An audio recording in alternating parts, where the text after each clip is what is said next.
Hello, my name is Greg Massey, and this is episode number 51 of The Color of Air, a podcast about the musical journey. And today we're celebrating because on October 29th, the day after this episode drops, the new Kayo Dot album, Moss Grew on the Swords and Plowshares Alike, will be released via Prophecy Productions. In addition to being the 10th Kayo Dot record, it's the first one since 2006 that I was involved in. And it's also a couple of other anniversaries. It's the 20th anniversary of the release of Bath and Leaving Your Body Map by Maudlin of the Well. And believe it or not, the 25th anniversary of when we actually started Maudlin of the Well. So to talk about all of that, I decided to go up to New Hampshire and visit with my good friends Toby Driver and Jason Byron to sit down and have a nice lengthy chat about the new Kayo Dot record, the Maudlin anniversaries, and whatever else came up. So there's really not much of an introduction. I think you all know from the past episodes they were on, the history between us. So let's just get started by playing a track from the new Kayo Dot record. This track is called The Necklace.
is a wand. Yes, that was my first wand. Can I play with it? Yeah.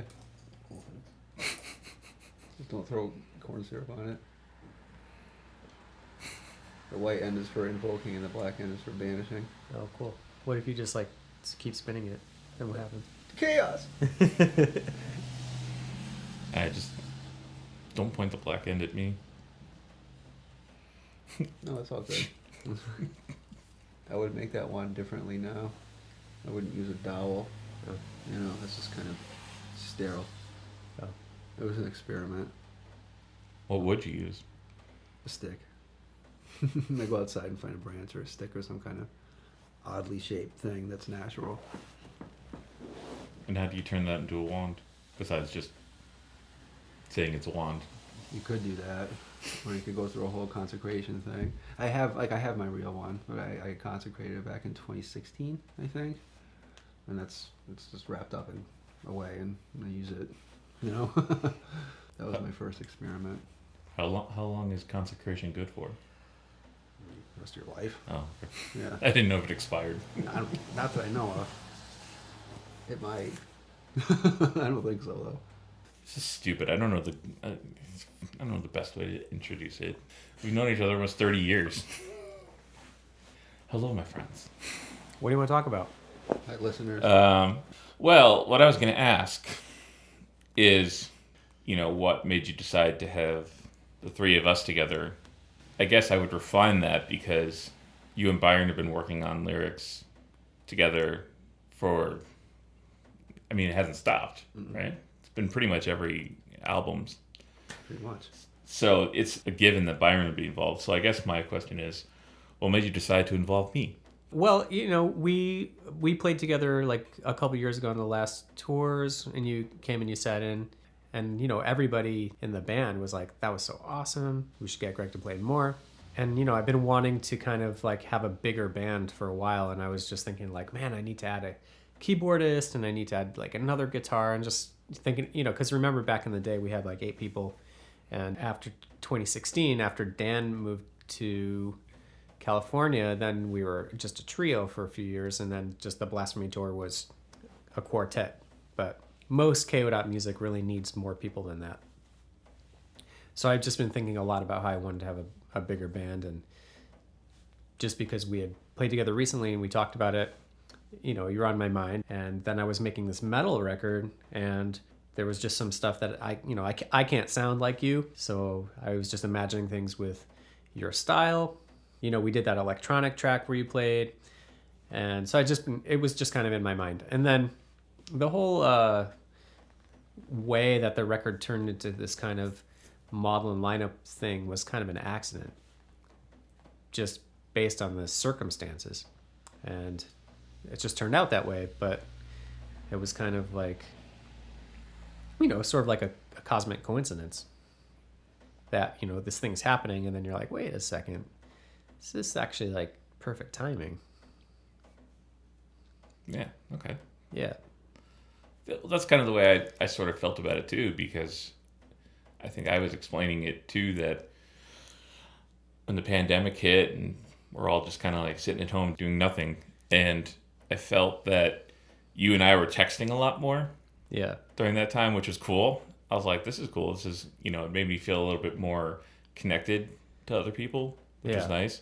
And then, you just started sending me stuff like, hey, try playing on this. And I was like, okay. Yeah. And so I felt like it was very organic and natural. It wasn't like you said, hey, we're going to do this new record. I want you to be part of it. It was just more kind of grew out of you sending me stuff to see what I would do. Yeah. We were in close enough contact, and I knew that you were in your studio pretty much every day, and so you were working pretty fast. Sometimes when I'm thinking about, who can I ask to send me something, because I'm working on something, and just I have this kind of like impulsive workflow where I just like have an idea, it has to happen right now. And if there's somebody that I know is going to just give me something really fast, or relatively fast, it's a lot better for my workflow. Well, yeah, I felt like everything was coming at me pretty quickly, and I still felt like, thanks for saying my workflow was suited what you were doing, because I felt like I was dragging a lot with, maybe just because I assumed, like, you send me something and I'm like, oh, I want to get to it right away, but I wasn't always able to do that. So. I think it only took you like a week or something. Okay. Yeah, that's pretty fast. But just imagine if you're in a real studio and you're not doing things remotely, and you live in a city where there's a lot of musicians and you're a producer, and then you say, I really need there to be a guitar solo. Who can we call? And then you call you, and you're just like, can you come to the studio right now? And if you don't answer the phone, then you're like, okay, who's the next guy? Yeah. And that's kind of how like these producers work. You're just like, who's the guy I can call to come in and just do this thing right now? Yeah. And that's kind of cool. Yeah. Well, that's me. Whenever anybody needs anything, just text me. Turning to you, Byron. Hi. I guess, what was the lyric inspiration for this specific, like when you approached the lyrics, because you were probably getting the songs one at a time like I was from Toby, so were you kind of thinking about it in terms of a album concept, or was it like a song by song kind of thing? Both. I think you sent me all of them at once. I don't remember. I might have sent you like 4 and then said there's going to be like 2 more. And then you added one like at the very end. Yeah, you added one at the very end. We talked first, or emailed back and forth or whatever, about Toby was like, oh, I want it to sound like this. This is the vibe we're going for. And I listened to it like everything a million times, and wait until I start to see what it's about, kind of knowing that it has to have this vibe, knowing that it has to be like within these parameters. It has to. I came out with some really, really dark stuff, which I'm really, really proud of. But it's it was. I mean, but they were images that probably would have popped up in my head regardless of talking about. Okay, it has to be like about this, and this. So it's kind of both. Okay. Yeah. And I guess, how would you, I've been curious about this, how would you describe like the way you two have worked, like the evolution of how you've worked on songs over the years? Because, I mean, it was different when we were all kind of living in close proximity to each other, but how would you say, has anything changed, or is it pretty much the same thing? You send them songs and say, I think it should be about something like this, that, and the other, and then you just go to work? Or no, it's different every single time. Mm-hmm. And I think that's kind of what keeps it exciting, because like, let's say for example, he just said what this one was like, but let's say Hubardo, for example, the lyrics came first for that one, and I had only like a couple like little sketches, but mostly he would send me like one song, and then I would work on some music, and then he later would send me another one. He's like, here's the next episode or whatever. Yeah. And it was kind of sequential like that. Was that 11? I think 11 tracks on that. Yeah. Or, like go back to Choirs of the Eye, and what was happening there is that I think I was writing in parallel to what you were writing, and I don't think like one got added to another. I think that we were just kind of both creating in parallel, and then when I was finished and when he was finished, it was like, wow, these fit, and some of these don't fit as well, and we fit them together that way. So there's always like a slightly different way of doing it, and that's cool. Yeah.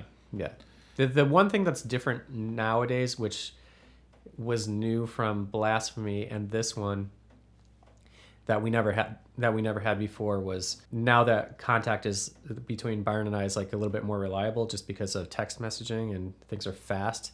It's really easy to say, if I say to him, I'm like, okay, I need like one more line, or I need like one more syllable in this line, and we can do this syllable. Yeah, and we can do some like editing in that way. And like, if you look at some of the older records, there'll be whole like stanzas that I couldn't even fit in, so you have to like read the lyrics in order to get the entire poem, right? And yeah, or sometimes I would have to just reword something in order to sing it, because to my memory, like kind of years ago, I remember like I would email Byron, and then I wouldn't hear back for like weeks, but like that's just kind of like the flow of email, or the flow of email 10 years ago. But these days, like a text message is so fast, so we can just like be a lot more fluid with like collaborative stuff and edits and stuff like that. It works really well. Yeah. Yeah, well, I mean, that was leading into a question I had, which was, so when you're listening to the music, Byron, and you're visualizing words, are you hearing, not necessarily the melody, but are you hearing like the rhythm of the words within the context of the song, or are you just writing whatever the music is making you feel and then sending it to him, and then you're editing it, or like you said, fitting it within the confines of the song? Both. Both. Like, I'm not very good at coming up with a melody, but sometimes it'll just be like, oh, this is what there should be words here. It sounds like there would be words here, and I'll put them in. And Toby, is it okay if I cut a word here? Is it okay if I add this? Can you add something here to make it fit? If it doesn't, usually it jives pretty well with what I was like thinking.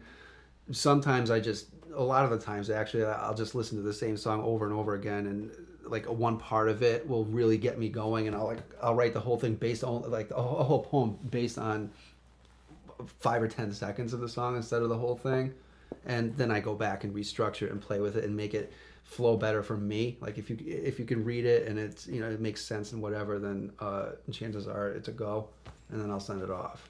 Is there any song where Toby had to do some editing that you were like, oh. No. In fact, there was one song, Epipsychidian, I think. Didn't there were way too many words for it, and didn't you say I want to make the song longer so it'll fit them? We were talking about that. It fit well, like what you did with it, but I think you were talking about playing with the song itself to fit more of the words in. Can't remember. I want to say that. I want to say that happened. Maybe it didn't, but I can't remember. Okay. We'd have to just go back to the email thread and see. So when you were writing the music, obviously because Byron was going to be providing the lyrics, but what were you thinking about? Like what was kind of the stuff you were trying to communicate with the music? Really, I just wanted to make like a cool like Euro metal, like kind of proggy, kind of goth, kind of doom. Basically, like this really funny thing happened. Like, I talk about Tiamat a lot. We listened to them in high school, and I mean, not to like talk shit or anything, but like I really do not like them anymore, except for like the first like couple of records. And I still like listen to those, and I'm like, yeah, these are cool, but with some hindsight, I also realize that they're kind of bad also. Just because they're like extremely adolescent and same. And and you're just like, if you think of music that's made by like older people and more mature people and people that are like masters of their craft, and then you always compare that to music that's made by someone who's like 19. I mean, of course, the mastery of music made by older people always has like something like a lot greater than music made by kids. And when you yourself are a teenager, of course, like the music made by other teenagers connects very strongly because it's it's something that you can relate to.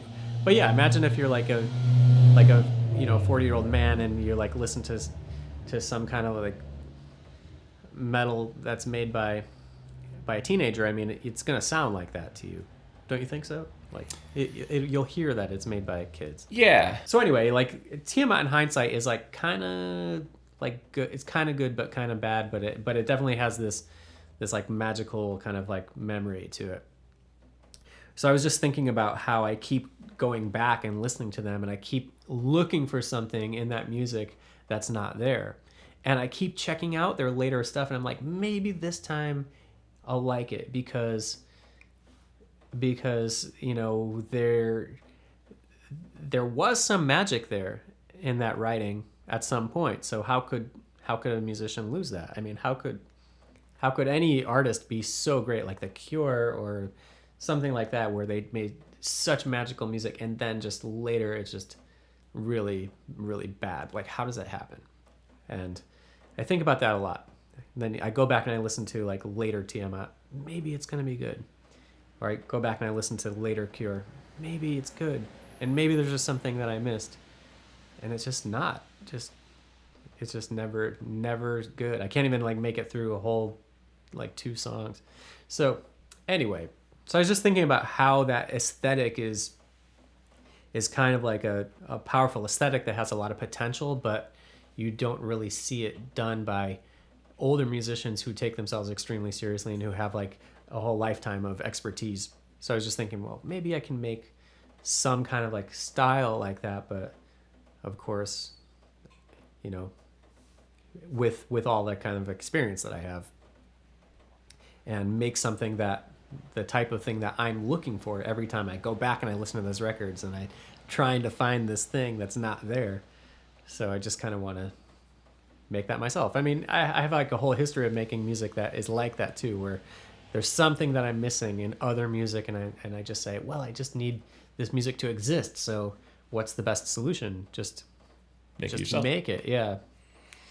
Well, and do you feel that now that, you know, we're 20 years removed from Bath and Leaving Your Body Map and all of the Kayo Dot records, do you enter into a new record hoping that somebody out there who's been listening to us for 20 years, like, is able to sense magic in what you're doing, and not, hopefully people aren't looking at the more recent Kayo Dot albums and being like, there's just something missing that was on the earlier albums. Oh. You know, like not falling into the same trap as Tiamat or The Cure. Well, there are some people that always say that shit, but Kayo Dot fans in general are pretty awesome, and they are really open to whatever the new ideas are going to be. Yeah. But yeah, of course there are always people that only think of music as a memory. You know, and they can't really think of music beyond their memory. And you know, I guess that's meaningful for some people. Music reminds you of high school or whatever. Yeah, there's some music that reminds me of high school too. I really don't want to be reminded of high school. Yeah, of course. It's like I don't always want to exist in that time. Yeah. But sometimes it's satisfying. I was just playing Mega Man last night, and the only reason is just for the memory. Yeah. Yeah. I mean, it's the that's main the reason I play any of that, really. Yeah. Yeah, it's the main reason. Well, I find that the main reason I play the games I play or listen to certain things, it's not necessarily the exact memory of high school or that time in my life, but more the memory of things I was too scared to listen to, or too scared to watch or play or whatever. Like, I feel like there's like, well, I mean, I'm not going to turn this into a therapy session. But no, you can. That's interesting too. It's not about me. I know. But interestingly enough, the other day we went down to Connecticut to basically we were hanging out with my dad and my sister at the New Britain Art Museum where my sister works now, and as we were driving through New Britain, like we went by the old house and all this other stuff, and you know we drove by where the Sting used to be, and I was like, see, that's where I met Lemmy from Motorhead, and then also where you guys met Tiamat. Yeah. So what's there now? Is it like a liquor store? CVS. A CVS. CVS. So. Well, they tore the building down. I mean, it's just Yeah. it's just your standard plaza now with you know. I saw Sepultura there. That was my first show. At this thing, not CBS. This thing was good. Yeah, this thing was fun. Yeah. I was also telling my father and my brother-in-law that when I was growing up, you know, it was always kind of instilled in me, like, stay away from Arch Street or Broad Street in New Britain. Yeah. But that's where the clubs were, or remember the what's it called, the Sports Palace. Sports Palace. Oh, geez, Yeah. And that's where all the shows that I probably would have wanted to see were playing. Wow. Yeah. And but I never went because I was like, no. Yeah, but I saw one show at Sports Palace. I saw like a hardcore show. There were like 7 hardcore bands, and Candiria played, so that's why I went. And yeah, somebody brought a gun to that show. Really? Yeah, and that was in 1995 or something. And and they had to pause the show, and all these cops showed up because some idiot brought a gun to the show. Oh, wow. Yeah, and that's the only time I ever went there. So I mean, maybe your dad wasn't wrong about that. Maybe it depends on who's playing. Yeah. Yeah, like of course, like the hardcore shows, you would of course expect that. Well, I remember, like, I was talking to... It wasn't 1995. No, it wasn't high school. It was in college. It was like 1999. Yeah, I don't think Yeah. Kanduri was around. No, it was in like high school. 99. Sorry, But anyway, yeah, stupid. Well, when I was talking to Ryan from Night Bitch, I was always curious because there was the arcade, or it was an arcade when I was growing up down the street from me, kind of near the Sting, and I had no clue that turned into like a metal venue, and a lot of the local Connecticut metal shows were happening down there, and I had no clue, and so I felt like I missed out on that. Well, we wouldn't have been able to get into any shows anyway. Yeah, no. Yeah, I mean, I remember like anytime we even thought about going to a show, we were just too young, so it kind of... Even Tiamat, we couldn't get into that. Yeah, like doesn't even matter. They ushered us in so we could buy a T-shirt, and then we hung out outside and like sat in a puddle until they came out. And like we got to go on the bus and meet them, which was awesome. But I think they were playing Whatever That Hurts, so we were trying to watch. Yeah, we like watched it went from in. outside. Yeah, I I mean it was fun, but yeah, we couldn't even get into a damn show. I think my bigger regret about that show was that, because Black Sabbath was playing, but it was obviously non-Aussie Black Sabbath, but it was Tony Martin era Black Sabbath. And I think at that time, I'm like, oh, I don't care about this.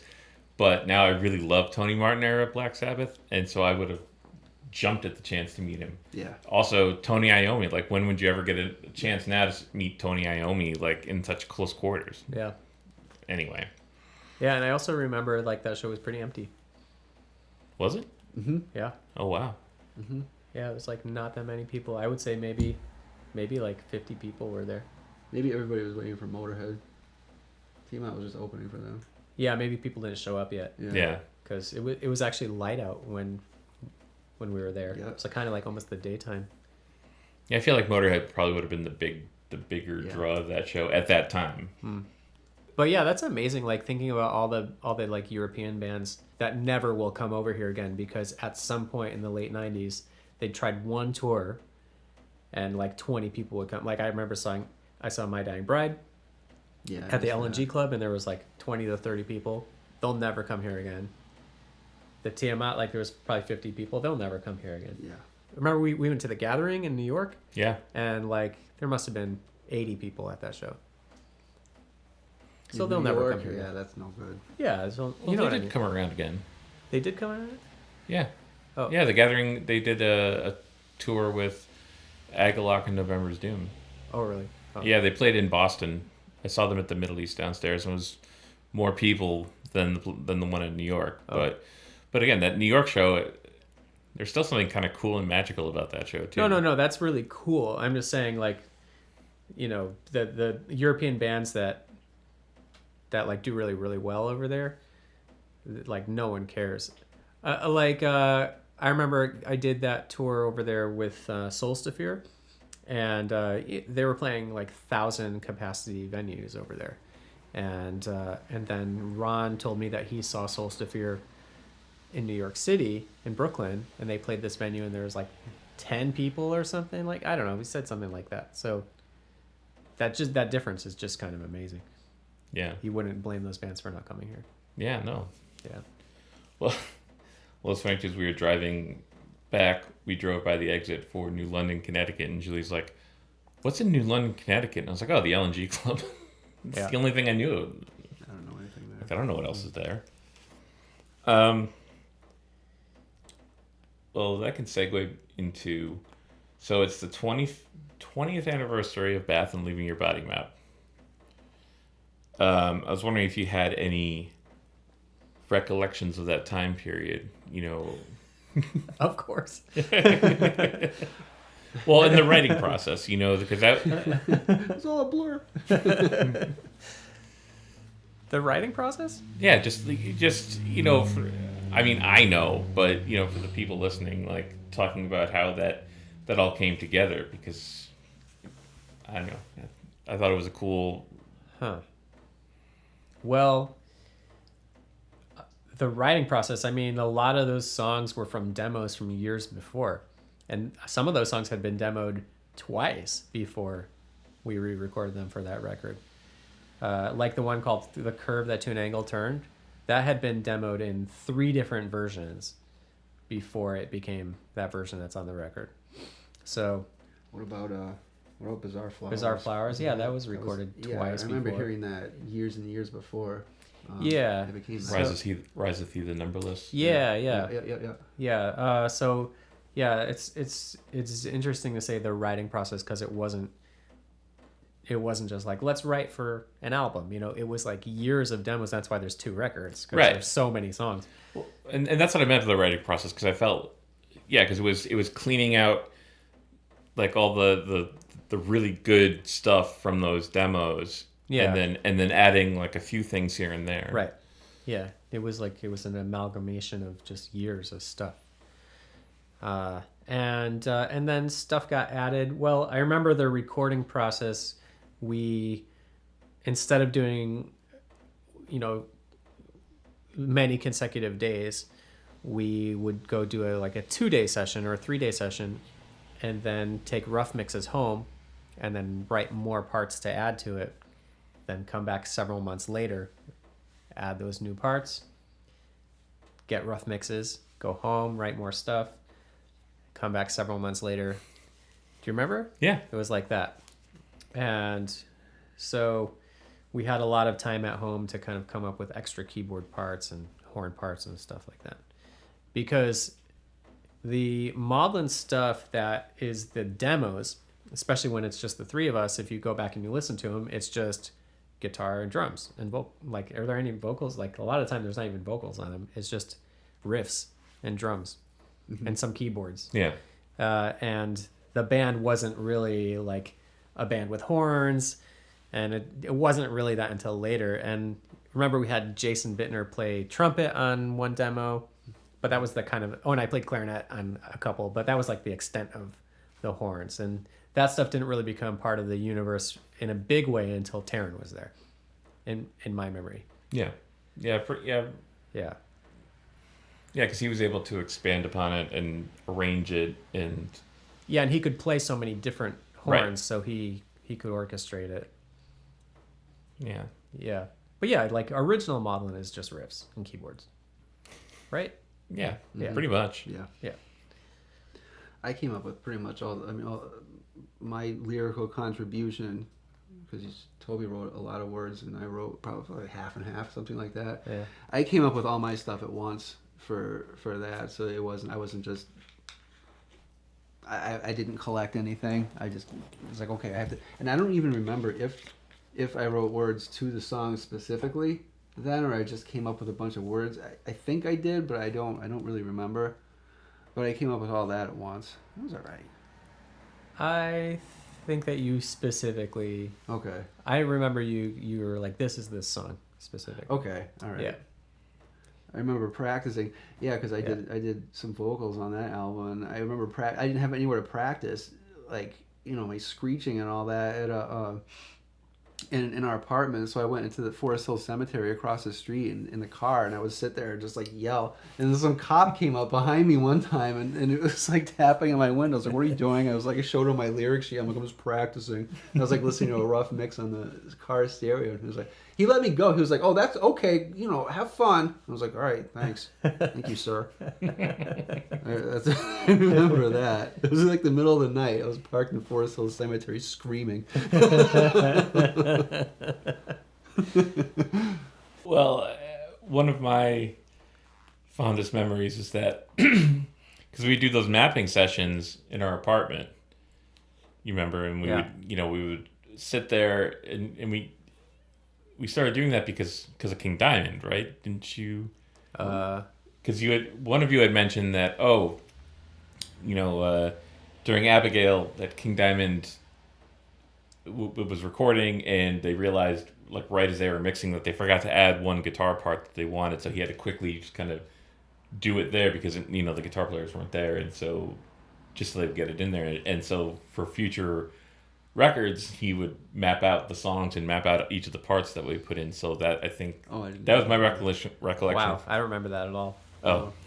That sounds good though. I like that. Well, I was gonna say, like, I remember we were working on what became Birth Pains of Astral Projection, and it was the mapping section for that. And at the time, you kind of came in, Byron, and you said, "Okay, I've got this song called Leaving," and Toby's like, "Leaving?" And you're like, "Your body." Yeah. And then that became the Leaving Your Body map. Right, we made a map for... Yeah, I remember that. And then we Yeah. couldn't come up with an alternate bath, and what's the other one going to be called? And it was like, how about Leaving Your Body map, which is exactly what we were like writing down in the notebook or whatever. Yeah, and like I know a lot of people think that title is Leaving Your Body Map, but it's actually Leaving Your Body Map. Yeah. Yeah. Yeah. Yeah. I don't even know what a body map is. Yeah, it sounds like Sounds like Mr. something from the Goodbody. spa. Sounds like Mr. Goodbody. Yeah. Well, I mean, to me, the mapping sessions were one of my favorite parts because I was limited. I couldn't go to the studio as much as you, because at the time I was working at Guitar Center and I was working 6 days a week. Jesus, yeah. And it was miserable even trying to request a weekend off so I could go up. I was only able to go up, I think, 2 weekends. And I had to like do all of the solos in that time. So at least that made me feel a little bit more connected to the whole process. Even if I didn't have anything to add necessarily, it just felt like it really made those records feel like a really cool band experience to me. Which is nothing against the original demos that came before it, but I felt like originally, like you said, it's just, you're like, I've got these riffs, I've got these drums, and then just play over it. Whereas with Bath and Leaving Your Body Map, it was more like everybody was adding in their own ideas, which I thought was really cool. Yeah. And then I still had to record all my solos in like 3 hours. Yeah, and making the maps was a way to kind of delegate who was going to do what. And you know how I was saying that, original maudlin is just basically like riffs. So we would come back with rough mixes, and it would be basically guitars and like rhythm guitar and drums. And that's what their first round of roughs would be. It would be a skeleton. And then I would say, okay, here's the song. It's these riffs and these parts. So what can we add? And then we would say, well, maybe we can start with some clarinet here. And then we would say, okay, and then maybe here it should be jingle bells or like that. And we would listen to the skeletons of the song and then just kind of imagine what the extra color should be at whatever moment. Yeah. Yeah, it was kind of like almost like live. It was almost improvisatory because we would just be listening to it and be like, this goes here or that goes here. Yeah. And I think we only gave ourselves like 1 or 2 passes through the song. We didn't really even like deliberate about it too much. No, not really. I mean, the only thing that I remember kind of personally kind of deliberating about it is I remember the part in Birth Pains with Taryn and me, because I know we had this kind of specific idea in our head, and then I think people were skeptical. No, I know exactly what you're talking about, because you guys thought the part was in G, but it's actually in D, and we had to argue about it for a little while. Do you remember? You know what I'm talking about? Yes. Yeah. I do remember. I still played G minor on that. That was G minor was kind of my go-to scale for a lot of maudlin shit. It was what I used on Birth Pains. It's what I used on Blight of River Systems, without knowing the chords behind it, just by ear. That's what I came up with. Yeah, I guess that part. I guess you and Taryn didn't really understand how that part was D until the bass was there. Right. Because then the bass was just like D D D D, and then you're like, oh. Well, I know why it's D now. Yeah. Like I understand why it's D now, but whatever. I'm not going to argue about it. It is D. I'm not going to argue that with you. It was more that we use G over it, so it's like G over D, and it worked. I just want to jump in to say thank you for listening, and here are the ways that you can support us. Subscribe to The Color of Air on your favorite podcast app, like Apple, Stitcher, Radio Public, or Spotify, and be sure to rate and review. Also, follow me on Twitch at twitch.tv/retcongreg. Join our Patreon at patreon.com/retconindustries, where we have 3 monthly subscription tiers of $1, $5, and $10. Depending on which tier you choose, you will have your name listed in the credits for every future podcast and music release, as well as access to bonus audio and video content, Bandcamp discounts, and exclusive merchandise through the Retcon Swag Club. Finally, please check out all the music up for sale at retconindustries.bandcamp.com. And now, back to the podcast. So this was also the first real studio experience we've had, Bath and Leaving Your Body Map, but the first real, like real professional studio experience, wouldn't you say? Yeah, it was the first one. Mm-hmm. And so, now it's kind of second nature, I'm sure, but to you, what did you learn from a production standpoint from that whole process? From a production standpoint, I think I learned about using different guitar tones for different parts. Yeah, that's a big one. Just a very basic thing, but of course I never thought about that before. And yeah, how we basically chose different guitar tones, and then we said, okay, we're going to have like 4 different tones, and then we'll choose at which points in the album we'll use these tones. But we didn't have too many, so that they were all like really cohesive, but we had something like 4 to choose from. Do you remember that? Yeah, I do. Yeah. I remember thinking a lot about that, and I think in addition to that, with the guitar tones, I feel like we were allowed to experiment a lot. Like, I feel like we tried a lot of different things too. And I think one of the hardest things I've had to learn as a producer or engineer, producer, whatever, is when I'm writing or working on a song, there's this natural inclination to just like, oh, let's add more. And then comes down to, well, then cutting out the stuff that doesn't fit. And I think we did a really good job on those records of, I shouldn't say we, you did a really good job of those records of, really looking at everything. And maybe it's because we had the rough mixes after each session and we were able to like really like hone in on certain things. But I think that there's a lot going on those records. There's a lot of different layers on there, but they all work. Yeah, and my memory is that usually when we removed something, it was something of Taryn's, and he would get really mad. Because we never removed guitars. We only removed other stuff. Right? Yeah. Yeah, there were like lots of times that Taryn had something there that we just thought was like kind of getting in the way. And I'll use this opportunity to let everyone know that if they didn't know the story before, that clarinet solo in The Manifold Curiosity was one of those things that we were like, nah, let's get rid of that. And Taryn got really, really mad. And he was like, this is the most important part that I've ever written.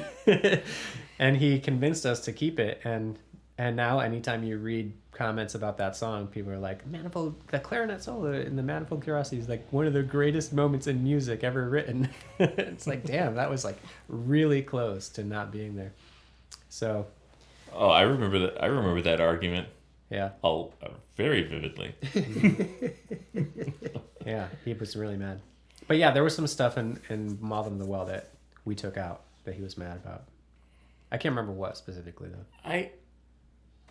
Not so much maybe with those records, because again, we kind of, like I said, we mapped everything out pretty well. But I felt like with at least the first two Kayo Dot records that I was on, I know there were guitar bits I added that ended up getting cut, Oh. and I didn't. And I'm segueing this into saying that, I think as a musician in a band, you really have to set your ego aside. Mm-hmm. And I think that's the hardest lesson for someone when you're first starting out, is realizing that, what you've added in your head, you build it up as something so important because it's yours, your portion of the song.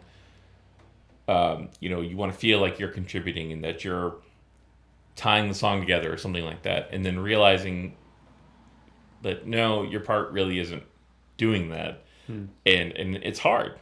So I understand where Taryn would come from, because that's just because I knew that kind of feeling. But at the end of the day, you have to kind of say, well, you have to not let your ego get involved and just be like, well, what is for the good of the track? What's for the good of the final product? Yeah, but like in the case of that clarinet solo, he was the only one that wanted it, and all of us were just like, no. But he was right. Yeah. So maybe the ego is important. True. Just not with my parts. I think you just have to keep your ego in check then.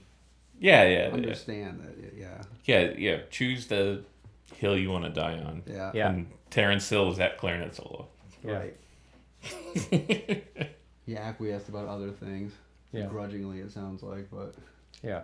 Now, looking back, we've had discussions like this before about different things, but is there anything, if you're listening to Bath and Leaving Your Body Map in 2021, 20 years later, is there anything you think you would have done differently?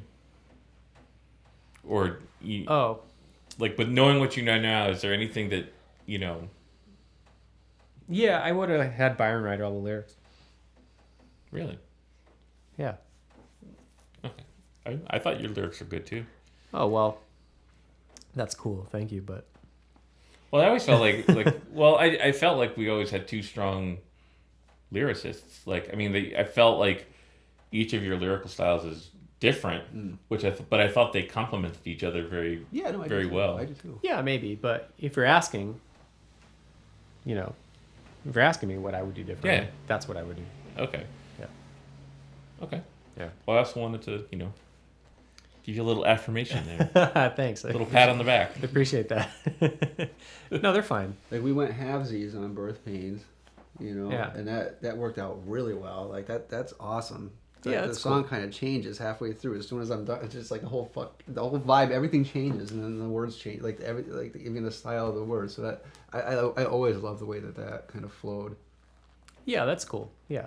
No, yeah, there's a lot of cool stuff about it. Well, and since Nicola Garau is asking, what is the story behind Birth Pains of Astral Projection? I guess there's a couple. I wrote the first half of that. I mean, the words to it. The first part is about the woods that me and Toby went and hung out and tried to, I guess, astral project in the middle of the woods, and we were able to conjure up a deer. I remember It was like 7 or 5 deer. It was like a whole bunch of deer. Deer came to say hi, which was, scary and really, really cool. And that was just, that was more of a, like thinking back, like, oh, that was a really good memory. So that's why that's in there. And then the ghost house is the second. It was the second part. The ghost house in Southington that we went to. Yeah. And that's the stuff with Amelia. That's the stuff with Amelia, with the Ouija board and all that. That we made it a habit of going there every day for months and months. It was cold. I remember that. A bunch of it was like different people every night would show up to the ghost house and like play with the Ouija board. And it was really it was pretty cool. But that's what that's kind of what that is. Yeah. Yeah, it's like it's basically like a song about trying to kind of like escape into these other realms and see other things, like to see ghosts or to see fairies or to see spirits, and just trying to kind of like force yourself to see these things. And then like kind of like ending of the song is existing in that world.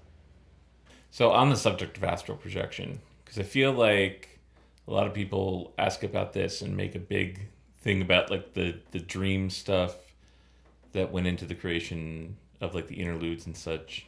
How much of it was based on these astral projection experiments that you had done? Like how did that inform the music at that time?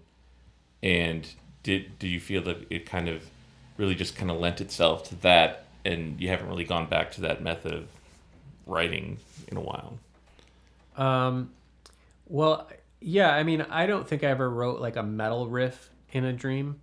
But the parts that sound dreamy, for lack of a better descriptor, a lot of that stuff is surely like that vibe. And yeah, I was spending lots of time trying to lucid dream and trying to astral project. And I think that after we moved to Boston, actually after I got into college, I didn't spend that much time trying to practice astral projection unless I was doing it in the summer back in Connecticut. But at school, like there's so many people and you're so busy that there's not time. But I was practicing trying to lucid dream a lot. And I feel like it was a few years of it. And we, of course, we did our experiments of like trying to like listen to music and meditate at the same time, or drink the primrose tea and go meditate in the woods. And just, all of that stuff informed, of course, the vibe of the music and what the music was reaching for. And the lucid dreaming experiments, they were a way to seek for escapism. At the same time, of course, I was always imagining music in a dream, and then I would always forget it when I would wake up. And then after having practiced it for a few years, finally I was able to kind of hear a song in a dream and then wake up and then like continue to have the song. And I would say there's only one Maudlin of the Well song that achieved that. That's Interlude 4. And that was basically the end of the whole process. And that's why it's at the end of the record. And ever since then, actually, I have had several experiences of remembering stuff from a dream and like bringing it into a song. So like they're like Kayo Dot songs. So Spirit Photography, Symmetrical Arizona, Lethe. Let me think. There are a few others that maybe I can't like remember off the top of my head, but I made a list at one point. But there are a few, maybe like, I don't know, 5 or 6 or something, 7 Kayo Dot songs that are parts that I was sleeping, I heard a thing, I woke up, I was like, okay, this has to be a song. So it's a skill that I acquired. Okay. From practicing that. And, I also, at the time, I think that my impression of what astral projection was like very new agey. And I'm sure it's like very, very much not like what Byron thinks of astral projection nowadays. But back then it was like this kind of a new agey perspective. And as I got more into lucid dreaming, I came to the conclusion that the astral projection that we were practicing, or that I was practicing, was the same thing as lucid dreaming. Just astral projection would be, well, our version of, or my version of astral projection, the new age version, would be maybe attaining that space of a lucid dream, but doing it through meditation. Whereas lucid dreaming is attaining that space through dreaming. Like lucid dreaming, you're asleep, and then you become aware and you get to that place. The new age astral projection we were practicing was maybe you're awake, you meditate, you get to that same place. It's like not external, and there's no astral plane. It's really just internal subconscious stuff. And I would say I like to think of a contrast to, let's say, psychedelics. Whereas if you take psychedelics, you are accessing something that's more like cosmic and outside of yourself. And then I don't think that that's internal. But I would say that in my experience, the contrast between those two things is like the internal, the subconscious, or reaching something bigger. And I guess Byron should speak about whatever he thinks of astral projection is now. But whatever his like later approach through his practices, it's not something that I ever did. My whole concept or understanding of astral projection or lucid dreaming or any of this kind of thing was that you're basically using your imagination, and like that's where like music, that's where art, that's where other stuff comes from, kind of. Anyway, I don't know if it was a practice in humility, saying that I'm not creating this, but it's coming from me, or I'm taking it from an outside source and transmuting it into a finished product or whatever. Yeah, it's been like over 20 years or whatever, and I still feel pretty similarly. I've evolved because to the point where now I see the entire universe as internal, kind of, and so by astral projecting, you're going out, but you're also going deeper into yourself. That like you go into yourself, and that's how you go out. Kind of. It's really hard to describe, but yeah. As far as formal practice goes, I was probably a teenager when I first tried to. Yeah, it's like active meditation, I guess, but I never got anywhere with it.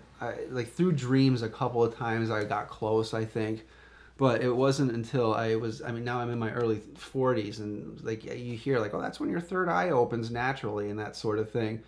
Your third eye is just it's a little point in between your eyebrows, and it's a blind eye that you have two eyes that look out and one eye that looks in, and that's the one that you use to do that kind of thing. And I guess I did something because it works now, and I don't use it to go like look at people or anything like that. I'm not interested in anything like that. I use it as a spiritual method of self-exploration, kind of like communicating with other intelligences, knowing that they're all kind of a part of you anyway. It definitely works. I mean, as far as I'm concerned, like I've had some pretty good success with it, especially lately. So, yeah, cool. It's good stuff. Well, I don't think there's a really easy or way to ask this, but without elaborating on stuff you don't want to elaborate on, you would say that these experiences, you have been successful, and that you both touched something outside of yourselves with these practices. And again, you don't have to define what those are, because I feel like that sometimes is a very personal thing for the person itself, but you would say overall that it's worked in that for your life. Yeah. Absolutely. Yeah, but I also I want to be clear that it's not this thing that like a lot of people think it is, and that a lot of people ask me about, because there's some kind of there's like this mythology to Maudlin of the Well, and like going to the astral plane to retrieve music, and I said that, and like I mean it, but that's also not like, I think that when young people, they don't always have to be young people, but newer fans, they come to this and they like hear this, that there's this mythology, and there's like, oh, Toby Driver said that he went to the astral plane and retrieved music. It's like, yeah, but that's not like, you're not gonna like open a door and like walk into some spot and be walking around this other dimension, Yeah. It's really hard, with like abstract concepts like that. It's very, very hard to put it into words like it's like this, because it's going to be different for everybody, and it's not. And plus, like you want, at least for me as a writer, you want to write colorfully and pretty, and you want to be able to get your point across using cool symbols and shit that's going to jive with you and get in your head. So I mean, that's why I use that kind of symbolism anyway. Mm-hmm. But it pretty much means not just your imagination, because your imagination's intense, and it's kind of what really separates humans, as far as I know, from everything else, is your imagination. Right. That's why we have anything, and that's why we've created anything. So it's kind of just tapping into that and seeing it not just as, oh, you get your head out of the clouds. It's just your imagination. It's using it as like a tool for growth and understanding, like your universe and yourself. Well, I'm glad you brought up the point about the mythology thing because I've felt that for the last 20 years when people would bring it up. I always felt like when people would talk about it in regards to you, I always used to think, I feel like they're missing the point. Yeah, well, they are and they're not. Because when I was 18 or whatever, and we were actually like practicing this, I think that I expected like a door to open and to be able to kind of like walk through into some other place. Okay. So I understand thinking that, yeah, especially because like a lot of the books we were reading, the New Age books, That's kind of exactly said what it sounds they like. were making it sound like that. So yeah, I was looking for that, but yeah, it's not quite like that. Okay. Yeah, but it's not quite unlike that. We were talking earlier. I've been playing with Enochian lately, and you use a shoe stone or a crystal ball. You read your key, and you kind of you don't I would say you don't really project yourself into it, but you feel yourself kind of fall into it, and it's you see things. You know, like I can't explain it, but it works really, really well. So it's not a door, but it is. You know, like, Yeah. Okay. Yeah, it's not to be entirely dismissed, but it's just a bit more Refined. nuanced. It's more nuanced. Yeah. Yep. Okay. it's like Well, it's like Freemasonry. Then it communicates via symbol. You know. Well, It's I'm not glad. literal. Wow, I'm glad we cleared that up because that's stuff because I don't think I ever really talked to either of you in depth about it before.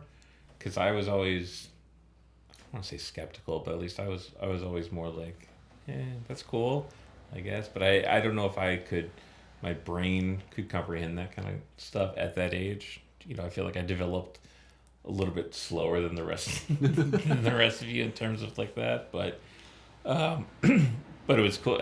I enjoyed hearing your reflections on it now. I think that's really cool.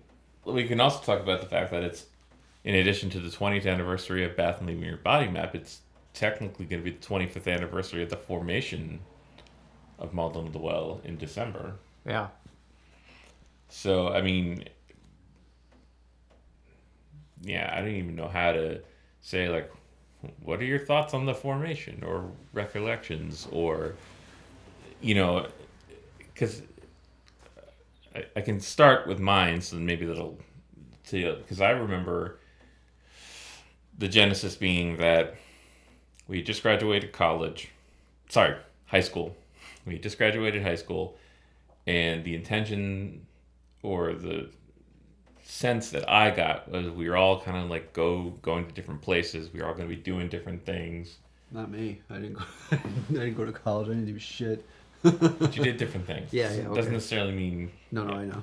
But yeah, not but I meant like necessarily we were all kind of spreading good or out, healthy. and I think I remember even in my yearbook you had mentioned in the thing you wrote in my yearbook, you're like, I know we'll probably never make music together.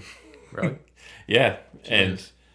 and you know, but Attitude. but you know that summer was when you know the first.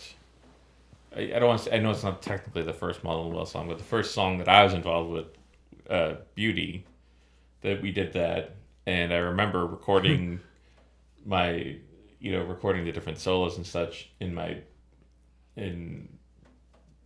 bedroom. Actually, it might have been the song. I don't know. It was anyway. Point being, we did that one song, and then what kind of spurred? Like I don't recall how then that necessarily kind of morphed into the becoming Maudlin of the Well. Other than that, then you brought in the other songs, and we had 4 songs. We had a demo, and then it's like, okay, well, we got to think of a band name and Yeah. I just remember you let me borrow your 4-track, Yeah. and I had our friend CK.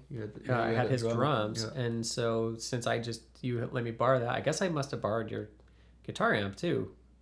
I don't know how else I would have done that because you did.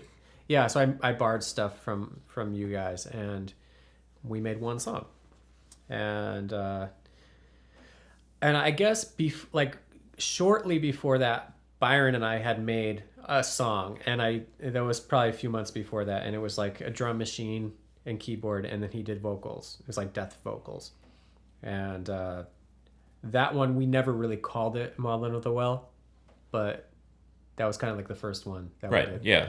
That had like a kind of like gothy but death metal thing. Yeah, and I guess like if you go back and you listen to it, it's probably like, wow, this is kind of forward thinking, because it's like new age keyboards and drum machine and then death vocals. It's weird. Do you know the song I'm talking about? Yeah. Okay, so and then Beauty was the one we made with the real guitar and real drum kit, and you played on it. And then I think that when I went to college, I showed that song to a few people, and people were like stoked about it. And I guess you're saying that in winter, after we came back in the winter, we made more songs? Is that the timeline? I don't know the exact timeline, but I'd like to think it was around then. Oh. Yeah, because, well, I remember taking the tape of Beauty to school with me, and my experience with it was not so much playing it for other people, but for me, it was listening to it on the Walkman as I was walking around, because it was more like, it was kind of like the soundtrack to me walking around by myself a lot, and I knew there was something special going on there. Like, I could tell, I was like, this really works, and then I don't remember the exact timeline when the other stuff was done. I know it was kind of done piecemeal, I guess, during the different vacations we had, but yeah, well, it was cool to have clean guitar, lots of delay, and then death metal vocals. Yeah, when you went to school, when you went to college, you had access to that. It was the 8-track or whatever. Yeah, that was a bit later though. Oh, that was I think later? that was the following year. Yeah. Oh, really? Oh, shit. Yeah. Yeah, the first one was done completely on the 4-track. All right. And then actually, like the next demo, I made even the next demo on the 4-track too. Oh, okay. And the second demo had like Conception Pathetic and Yeah, Rise of okay. He the Numberless, which was called Banquet of D's at the time. But you might have even called it something else. I don't even know. The Bleeding Month. No, Bleeding Month was... Oh, my God. was- Girl with a watering Girl can. with a watering Sorry, can. you're right. Yeah, but it had those. That was the second demo. Wow. And we never finished those because we never added keyboards to those. Yeah. It was just guitar and drums, I think. Well, not the subject of the first demo, but yeah, I remember one of my...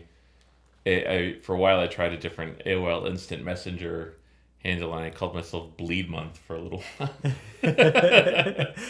Yeah, I just remember like everybody thought that title was about menstruation. I was just about to say that. I was just Yeah, about to pretty make some much. dumb joke. That song's about menstruation. Well, This next song is about a tampon. well, Anal Blast had the song Tampon Teabag. Really, just the one song? But It's a good one. but I do. Well, so a couple other things I remember about that. I remember recording the guitar solos for, I can't remember which song it was, but we recorded it in your living room, in Toby's living room, because in case you can't see me pointing at him, and you guys are watching Pulp Fiction in the background. And so to this day, I've never actually seen Pulp Fiction like in its entirety, because you guys were watching it and I had the headphones on and I was actually adding the guitar solo for one of the songs. Wow. And then I do remember In the Magnificent Nothing, that was the song name, right? The fourth song? Yeah. Jesus. And us recording the dueling guitar clarinet solos. Yeah. Again, in your living room. Yeah, I actually like, because I was just going through I put through Languid Veins on Bandcamp on my subscription service. Oh, okay. You can't buy it. It's just like for subscribers only for free. And I listened to that song and I was like, actually, this song like is not that bad. There's some cool riffs and the structure's kind of cool. And it's just, because we were so young, it's done really badly, but I could see a way that song could be done better. Maybe it just sounds punk. Yeah, no, there's something cool about that whole demo because it really, I mean, it's so murky and there's so much delay that there's no way that you could ever recapture that energy. I mean, because do you remember that we recorded The Ocean of the Kingdom of Temptation and He Who Breathed the Soil, and I think the re-recorded versions are nowhere near as good as the demo. Even though the demo is played much shittier because on the studio versions, there's a real drummer. And, on the demo, I played drums. But still, the demo is cooler. Yeah, I mean, going back to, kind of what you're talking about with the early Tiamat stuff, there's just something to be said for kind of that youthful approach to things, whereas it was us like goofing around with things that we had never really done before, and like, oh well, we can add delay on things, okay, cool, oh we can add real drums, or we can do this, that, and the other thing, and there's rough elements to it, but there is that kind of adventurous spirit, which I think, again, by the time you got to doing it in the regular studio on the old songs, that's the other thing that's cool about the 4-track ones is that the recording techniques are so bad that's why it sounds awesome. Yeah. And then later in the studio, it's like recorded more cleanly and like with more attention paid to how to mic the drums, and so it doesn't have that mystery to it. Yeah. Like the fact that the demo is like so mysterious sounding and so far away sounding that it's just, it's got a vibe that you definitely can't get that again. Yeah. We like started with a tape recorder and then we moved on to like 2 tape recorders or whatever, and then the 4-track. Yeah. Oh God. So, well, we had now it's all online. You guys did that method and showed me, and so then I was like, oh, cool. And then I started doing it, and then you had the karaoke machine. Yeah. So I remember you started doing tracks with like... Oh, the karaoke machine. That was like great. 6 or 7 vocals, and I was just like, how the hell did you do that? Yeah. That was pretty good. Yeah. Yeah, it's weird for me when I talk to the guitar player in my band, Noah, because he's so much younger than me, and he talks about recording stuff on a 4-track, as a deliberate choice. Like, I want the vibe, or even like the dungeon synth people. There's a lot of dungeon synth people who love doing it straight on 4-track, and I'm like, that's cool, and I would be interested to try doing that again sometime. But at the same time, like, you're doing it because you have it as one of your options. Yeah. Like for us, that was all we had, and that was impressive. Like I said, I used to have a tape recorder. Yeah. The 4-track was karaoke amazing. machine. I was like, ooh, a 4-track. Ooh. I'm still like, oh wow. I still have that 4-track. Jesus, really? I mean, I got to get fixed. It doesn't work right, but I thought about fixing it up just because it is a piece of history. Yeah. Yeah, and I think that recording without a visual reference is also like really special, and I wish that there was an easy way for me to do that now, because right now with the equipment I have, there's no way for me to record without seeing a screen. Yeah. And I just want to not see the music. I just want to hear it. Yeah. No, agreed. Yeah. Agree. Well, I remember, if I'm remembering correctly, the sequence of events where we were hanging out in Byron's bedroom. Yeah. Throwing out band titles. Yeah. And that took a long time. And that's how motW. I don't remember. With a dictionary. Dictionary too. Yeah. And then I don't know if this is the same day, but that's also when we did the photo shoot. Yeah. And then went to eat at the Gelston house. Oh my God. That was all the same day? I don't think that was the same day. I think it was, because we dressed up for the photo shoot and then went out to... No. We dressed... Remember, the big thing was like, we're going to dress up and go out to dinner. But we didn't dress up for the photo shoot. The photo shoot is I thought that was in the ocean. Oh, the ocean one. Oh, that was the ocean one. That was near. Because the ocean one is nearer to the restaurant. Yeah. I think. I think you're talking about the ocean one. I think we went out to eat. I think weren't we with your brother? Alex was us. But I just remember I was wearing the in those photos. I was wearing the black button-up shirt that I remember So that's why I'm probably, I don't remember. yeah. Well, I'm not sure which photo shoot you're talking about because I remember the ocean we did one. do a few different photo shoots. Yeah. I'm talking about the very first, the one that we used for the photos that went into the through languid veins. Oh well, we did that at Byron's house, and Oh we my definitely God, I don't weren't. even remember. We definitely weren't dressed up because he was wearing his hat, and I was. Oh, yeah, that's right. Yeah, no, we weren't dressed up for that. Okay, so No way. I remember everything's wrong. But Well, I was wearing a top hat though. No, you're wearing your Sepultura hat backwards. Yeah, I know.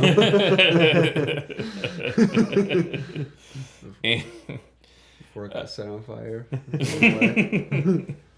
And I remember going to Staples near remember your that. house, Toby's house, to replicate the actual covers. And speaking of your third eye, Yeah, I remember.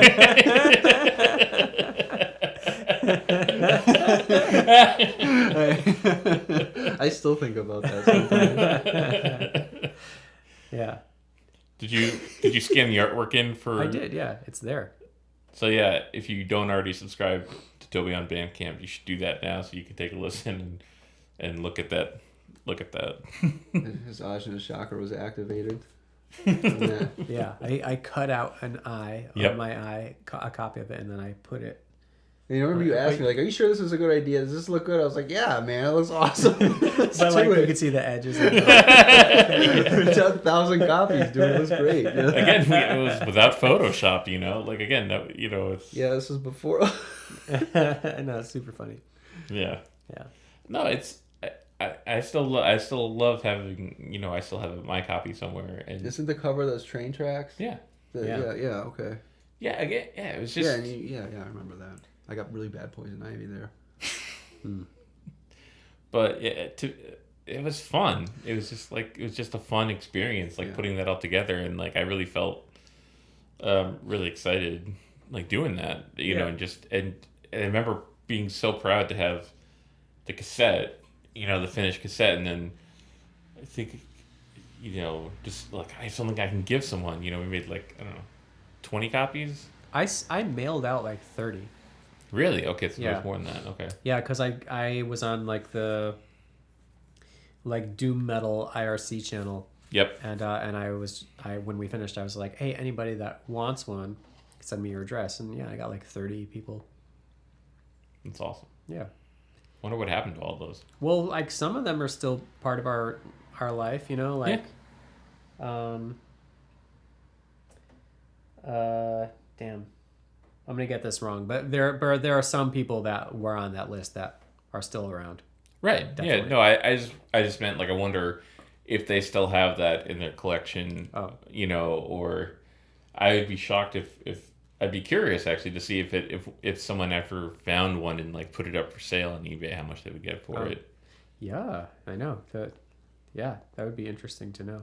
And also what's cool is that years after that demo, I was like, man, I hope no one ever hears that. It's so embarrassing. But now that I have this much distance and I went back and checked it out, I was like, wow, this is really cool. And it's not embarrassing. It's like, it's cool. Yeah, because the distance is great enough and it's unique enough that it's just a vibe. I think my experience is always a little bit different because I think I always came at maudlin and Kayo Dot stuff from both being in and outside of it, because I can understand, if you're listening to your vocal performances and stuff like that, because like I have a hard time listening to vocal performances I've done. Yeah. And like there are certain things, but that can make me cringe. But like I never cringed listening back. Like to me, maybe it's just because it reminded me of a time, a more carefree time or whatever, with my two best friends, like making something together, however small of a part of that I was. But so I always felt like I could like have that kind of outsider, because I was a fan of the band in addition to being in it, so I had that kind of fan perspective maybe. And maybe if you were too close to it at the time, and I can understand being like, oh, that's gotta, but I've always had that vibe Well, I think like it just depends on. Well, I guess I was going to use as an example with a demo that we made. Things that I would be embarrassed about would be like my drumming, which is just like, you know, I would listen back to it and be like, damn, like I don't play drums, I suck, and like you can hear my shitty drumming. And that's really different from, let's say I thought like that my rhythm guitar playing was fine, and there was nothing embarrassing about that because it sounded like I could play it. And then like a vocal, you know, I'd be like, well, like I don't sing, so that's embarrassing. But I've had that similar kind of experience even like later in my career where I play with people and they ask me to do something that's not really my thing. And of course, you know, to be a professional musician, you have to be adaptable and you have to be able to fit into stuff that's not your thing. But I've been in like situations where like every single member of the band, like let's say sometimes we play a Secret Chiefs like Masada show, and like every single person in the band has like a jazz background except me, you know, and like so that it's like you're thinking like, wow, everybody here is basically getting to do like something that they're great at, and I'm the one that is having to like not do my thing. And contrast that to like when I play my own band, then I'm like, this is my thing and this is what I'm really good at. And then the other people in the band are doing something I'm asking them to do maybe, and maybe they don't feel like it's their thing. So there's always like these contexts where you have strength and you're proud of your strength, and if you do well, and then if you're in a context where you're like handicapped in some way, then of course you listen back and you're going to notice your handicap. Yeah. In contrast to like every single other person who's not handicapped. Yeah. Of course, your guitar lead playing was always great, but like I'm sure if we made you sing on those records, you probably would go back and be like, fuck, I hate this. Yes. Oh, definitely. Oh, yeah. Almost certainly. Yeah. I think by that point I was confident enough in my playing. I bet you my rhythm guitar playing I would probably cringe a little bit at because I felt like that developed later, but yeah, I was confident enough in my abilities that like I could listen to my. Well, it's like with the early ballads I time. I was like, I can listen to my guitar playing on it and be like really happy with it. But if I tried to sing, it's like, yeah, like never. And so that's going to be in the vault, never to be heard from again and burnt. Yeah. It's interesting how there can be like separate elements that, you're thinking about whether you cringe at the whole project or not. And of course, it's like, it's not really that. It's maybe just like one thing. Yeah. Yeah. Exactly. Yeah. And Byron, do you miss doing the singing or the vocals, the death vocals? Yeah, sometimes. I mean, it's fun. It could be like this record that comes out. I think the vocals are so cool. I was like, wow, I could screech like that. Like I could have screeched a little bit. That's fun. Like it's not really my thing. Like I'm not a musician. Like I can yell and rant and rave, and I can come up with some cool like vocal ideas. Like oh, this is a cool concept, that sort of thing. But I'm not. I don't know. Like if I were to ever do anything like that, like that's going to be on, on some format for people to listen to, it would just be like a studio project kind of thing. Like I would help out that sort of with that sort of thing. Again, I do think it's fun. It's a lot of fun, but I just couldn't. I don't think I could commit to anything like that. Again. Well, I would disagree and just say that you are a musician. That you suck. No. You suck kind of altogether. No, because, I mean, it's evidenced by, like you have the ability to put together interesting, cool music ideas. All right. And, and you have that brain, like, I mean, you were the one who introduced me to so many different bands, and it was mostly by the way that, you were able to explain the music, which means, you got something out of it and are able to communicate that. And I think that's, so yeah, you're a musician. Oh, cool. Okay. Yeah. And you've like written like 100 of your own songs. Yeah. Yeah. Well, I know. Yeah. All right. Well, yeah. I mean, I'm not much of a musician. I can't play with the Secret Chiefs. But my strong suit is like I'm confident in what I'm doing and all that with the writing and all that sort of thing. I mean, I look back at old like words and stuff like that. In fact, I had a fan contacting me recently. He has all these questions about excerpt from 6 Trillion Miles Before the First. He had a couple questions about it, and I answered them. And he was like, "Do you have a hard copy of it? Can I see it?"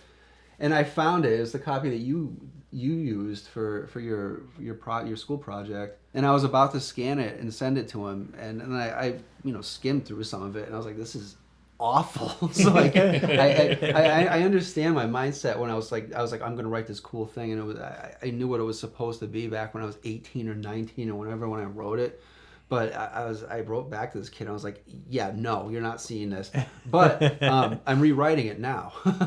So I'm working, it put the idea in my head that the idea is still cool, the name is still great, but I want to elaborate on it now that I have more experience as an actual writer or whatever. So I'm taking something that like I'm not really proud of, but I'm turning it into something that might be pretty cool now. Cool. So Like the hard copy that I have, which I think I still have in a folder somewhere, is printed on like a dot matrix printer. Yeah, no, and it's got like the kind of like the sides little, of the paper, like the it's this. it's like.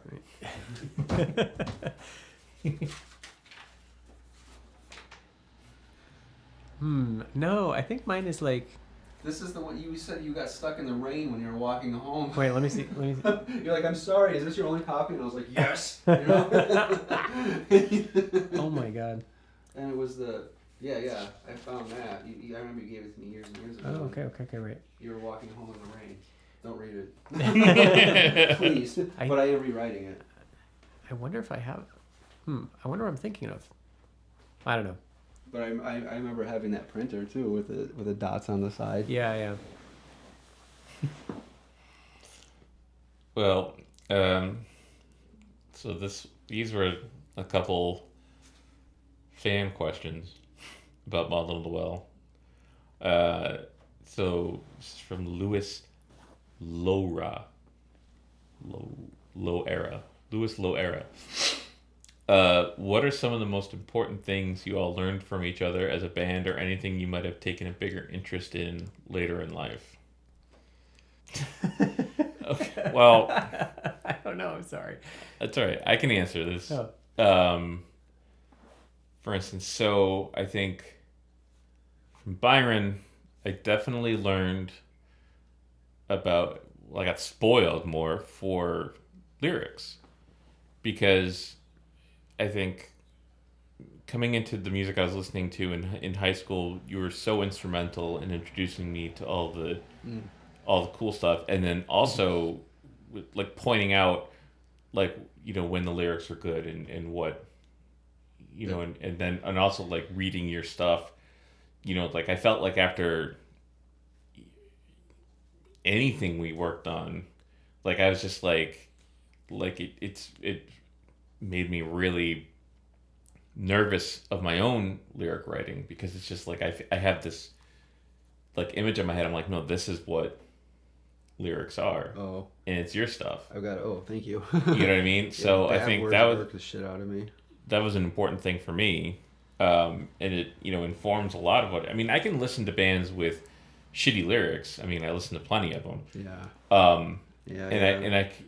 But I know that there's a place for that, and it doesn't necessarily mean like a band doesn't have to have great lyrics in order for me to enjoy it. Yeah.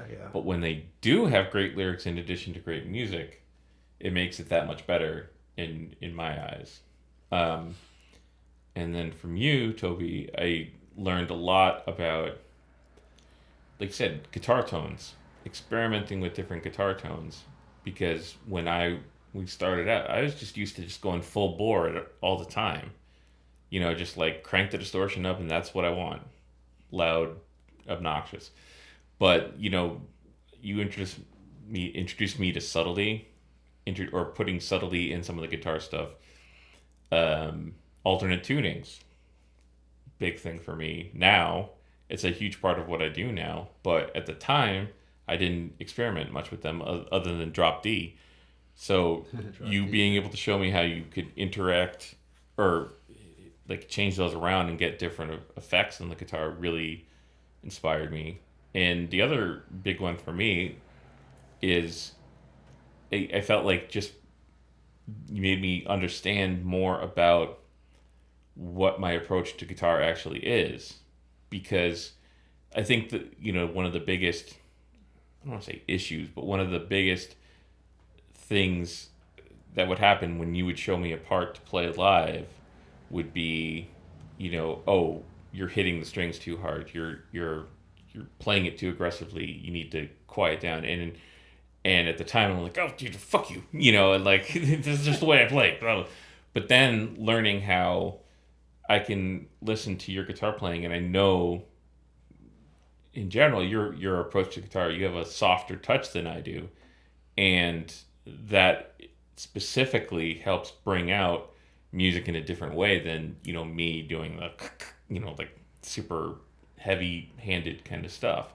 So it was about like learning about how to put subtlety in your guitar playing, and not that I necessarily needed to play like you, because I think it's important to have everybody have their own identity, but just like find ways to incorporate different stuff in my guitar playing, so I didn't just sound like that like typical Guitar Center guitar player who just plugs into a Marshall, cranks up the distortion, and plays Enter Sandman riffs. So that's cool. I never really thought that you played that way. Well, you did at one point. You told me. Oh, I don't know. I mean, like I learned how to play guitar from you. Yeah, but you approached it a lot differently, though. Yeah, I know, but yeah, I mean, I think like one of the first songs that we even made together was you played clean guitar on it, and like before Maudlin of the Well. Yeah. At your house. So I mean, yeah, you always had like other ways of playing it. It wasn't just one thing. Okay. Well, that was something that I felt I learned from you. Oh, that's cool. No, that's awesome. Yeah, and I learned how to play guitar from you.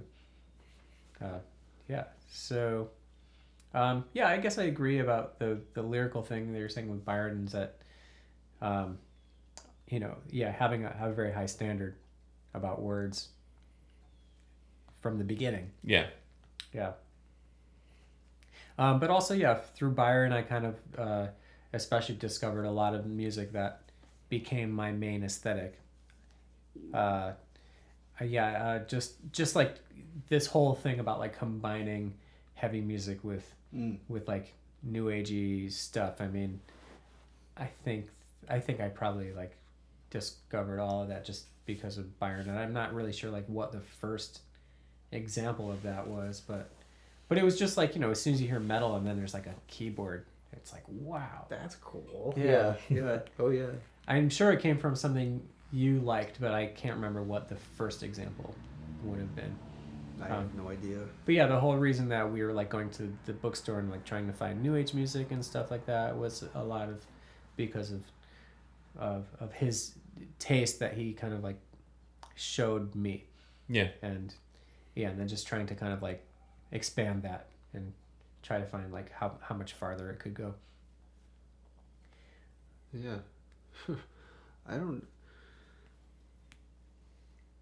I pretty much learned more just how to appreciate. I learned how to appreciate life and music from, I guess, just both of you guys. Like your approach to life is just fascinating to me. Like I can't operate on that level, but like I definitely draw inspiration from it, like pretty semi-regularly.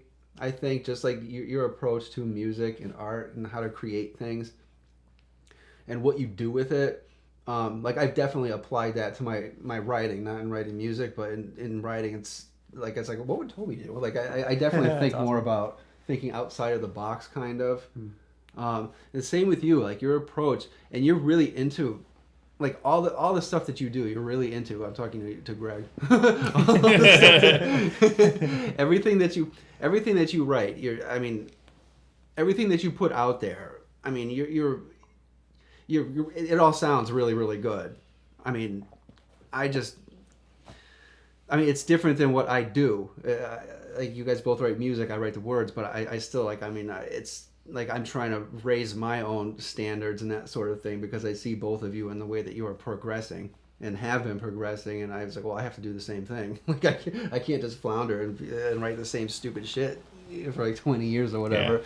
So it's you both show me how to evolve and how to change my own, how to expand my own horizons, I guess, open my own mind as far as, creative potential and that sort of thing. Like both of you. Cool. That's sick. Yeah. Cool. Almost like we helped you to cut out a third eye to paste onto your forehead. Yeah, exactly. I've got my own third eye. I just need help applying it to my forehead. I'm good. Well, you brought up another thing too, because I think this is another thing I learned from Toby was like, I remember a while ago, and the way I'd say it is probably going to sound as if you sounded kind of snobby when you said it, but I took it to heart at the time. I remember you telling me that you thought anything I did clean tone or acoustically was more interesting than the riffs I was writing at the time. And so I think like that's, and not that I was, again, at the time I'm probably like, oh, fuck you. Yeah. But you weren't wrong, and like I feel like my sense of chords and acoustic stuff developed quicker in more interesting ways than my riff writing ability, if I'm being honest, and it's only recently, last 10 years or so, that I felt like, oh, I feel a lot better about like, that the heavy stuff I'm writing, is good, but also has something interesting about it. It doesn't just sound like, a Metallica ripoff or something like that. So that was another thing I feel I learned from you. I think about like the bands that, it just being a metal listener, and then suddenly a band would come along. We were like, wow, this one's amazing. And to me, why was it always amazing was because there was some kind of clean guitar thing accompanying it, or a keyboard, or just some way to hear the notes. And I think that with distorted guitar, it's maybe not necessarily you. It's just the fact that just the nature of distorted guitar is that you just can't really hear the harmony as well. And so when you have something clean, it's just more beautiful and there's more harmony. Yeah. And also like, riffs are usually made up of fifths and not too much complexity. Otherwise it just gets blurry. Right. So that's why people don't really do it. So of course, deliberately, when you make a heavy riff, there's not that much harmony, and then you go clean and you're like, now I can hear all the notes. So it's not you, it's just like the nature of clean versus heavy. Yeah. Well, in either case, it really did like influence kind of the way I approach what I do. Oh, cool. So yeah. And Lewis also asked about what our favorite Maudlin of the World gig was out of the 12, 13, 14, I forget how many we did. Yeah, probably the best one was that Stone. I mean, I didn't really play too many shows, but I love that. That was so fun. None of us played many shows. Really? Yeah, I mean, I guess not. we did like 12 shows. Holy shit. I don't think we ever did. I think Prague West was the only one we ever did without you. No, I think the ones at Hampshire, he didn't play. We played. Remember, we played at Spring Jam. Yep. And we played at the Yurt, and I don't Yep. think. Okay. I don't think he was there for those. I don't think so. But other than that, like you were Yeah. at all the, because you were at the one we did in Utica. Yeah. And you were at the Bill's Bar one, and what other shows did we do? We did one in New Jersey. You came to Milwaukee twice. Milwaukee. Yep. And did we do one in Connecticut? We did we did the Palladium with Middletown. Lacuna Coil and Moonspell. Oh yeah, you did that one. Middletown too. Middletown, we played at Wesleyan. Yeah. Yeah, you were at that. Did we do a Maudlin gig at Wesleyan? I know we did the Kayo Dot ones there. I'm pretty sure we did. Okay. And yeah, actually there were 3 Hampshire shows. I did one. And you did the one that we did in the dining hall. Yes. Yeah, and then there were 2 others that you didn't do. Yep. I wasn't at the one in the dining hall because that was, I think, the one you did while you were still a student there. I don't think I was there for that. Oh, wait, so you were at there, but Greg wasn't? That's weird. Yeah. Yeah, I remember there is the one gig I wasn't able to do because we were in different states at the time. Huh. Yeah. Damn, I can't remember. But there weren't that many gigs. Yeah. New York And none of them were good. That was fun. 2015. No. I mean, like, the original... Oh. In the original Yeah, the years, original, but... No, to me... Oh, New Jersey. The other New Jersey gig, because we did the New Jersey Metal Fest in 2000. Oh, that's right. But then we did that... we did with Brave, that band. Yeah, Brave and... Rainfall. I think Rainfall, yeah. Yeah. And that was at the...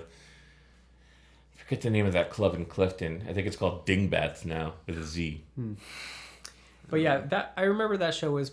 I remember feeling that show was okay, but the problem back in the day, like, we practiced a lot, so for all intents and purposes, we probably played the parts correctly. But the thing that we didn't know about was how to blend our sounds together and sound good. Mm-hmm. Yeah. So we would do shows and play everything right, but It just sounded like a bunch it of just instruments. sounded like shit. Yeah. It was, yeah. Yeah. Yeah, I have to say, like, those Maudlin shows, like, you know, I have fond memories of them, but none of it is ever for the performance. Yeah. You know, and not that again, like you said, it's not that anybody was like really not playing the right thing or that, you know, we didn't know as much what we were doing when we were on stage, and I think that's pretty evident. But I think everything that surrounded those shows, except for the Bill's Bar show, brings back a fond memory. Oh yeah. Brings back a fond memory. Like, I mean, like the first Milwaukee trip, you know, driving along in Connecticut and then, you know, getting stuck in traffic while listening to Abigail during the song Deadly Omens after the dude committed suicide. Oh yeah. He jumped off the overpass, right? You know, just hanging out at the hotel and, you know, meeting other bands and all that other stuff. I mean, that was all super fun to me. That was fun. I thought that was fun. That was Yeah, fun. or the gig in Utica, you know, again, you know, I forget exactly how the gig went, but getting to sleep in somebody's barn and, Yeah. you know, like that kind of, it made me feel at the time, because it was, you know, it made me feel like, oh, cool, this is something I could do, and it was exactly what I had hoped it would be, you know, just me and my friends hanging out, playing music we enjoyed making together, and, you know, finding diners to go eat at and shit like that. I mean, that's all stuff I look back really fondly at. Yeah, that's super fun. Yeah. I mean, it can still be exactly like that Oh, I know. nowadays. Yeah, it's just that like, now that we're older, we have to think more about money and how much we're getting paid and how much we're losing. Yeah. And we didn't really think about that back then, but Nope. that's really the only difference. It's still like hang out with your friends and Yeah, do fun and stuff. what you eat too. You know, can't just eat at McDonald's every meal. I don't know. So yeah, I can't think of one specific Maudlin gig that would be like my favorite. Just 2015. oh yeah, I guess Oh, yeah, the Stone one- gigs. the Yeah, Stone that's ones true. were Yeah, the cool. Stone gigs That were was probably awesome. I love that. Sorry, I keep forgetting about that. It's because to me it didn't feel like I know it was, but it didn't necessarily feel like a Maudlin gig because I always assume when I think of Maudlin gigs I think of those first 2 years. I don't you know I felt like the Stone one was a Maudlin gig, but it was you know it was different to me. But ideally, it was probably the best we played. Best I we was sounded. definitely the most confident. I most still confident, puked yeah. downstairs beforehand, but I was awesome. That was awesome. I remember another show we did. I can't remember if you were there, but we played at the Rotunda in Philly. Yes. With Dysrhythmia. Yes. Did you that was play that fun. one? That Do you go to sounds really Philadelphia? familiar. Yeah, that was He a was there great for show. that one? I don't know. Yeah, I think that was really fun. I was gonna say earlier, wasn't there one in Philly? I don't. Okay, yeah. Yeah, no, the Rotunda was amazing. Yeah. Well, I speaking of New Jersey, I was just telling Julie the other day about Bad Luck 13 Riot Extravaganza. Do you remember this? Yes. When we played the New Jersey Fest, and we were there was the two stages that were separated by the stupid fucking curtain. Yeah. And we were on one of them. Yeah. And we were playing our set, and then we got cut off in the middle. They stopped, and it was because Bad Luck 13 Riot Extravaganza set fire to a thing, right. and they had to. And I just remember you were dressed in your South Meriden fire gear. I was a fire. Yeah. And firefighter. I know this is not what happened. This is just what for some reason, the way my memory thinks of it is I remember Byron like going over to the curtain and kind of like looking either way and then sneaking into the other stage so you could see what the firemen were up to. Yeah. And see if you could be of assistance. Like, beat it, kid. Okay. Yeah. I sure. And, yeah. And then I also felt really guilty about that because they let us continue our set after the fire people left. But then the whole fest ran late and Sentence got cut short after 10 minutes. Oh. So I felt like we were partially to blame for Sentence coming all the way from Finland and getting... No, it was the... I know it wasn't us necessarily, but I felt bad it was that... the other band, man. Anyway. We didn't That start was... the fire. So yeah, there's memories associated with all those gigs that are priceless. All right, and I guess I'll say thanks for doing this, you two. Oh, you're welcome. Yeah.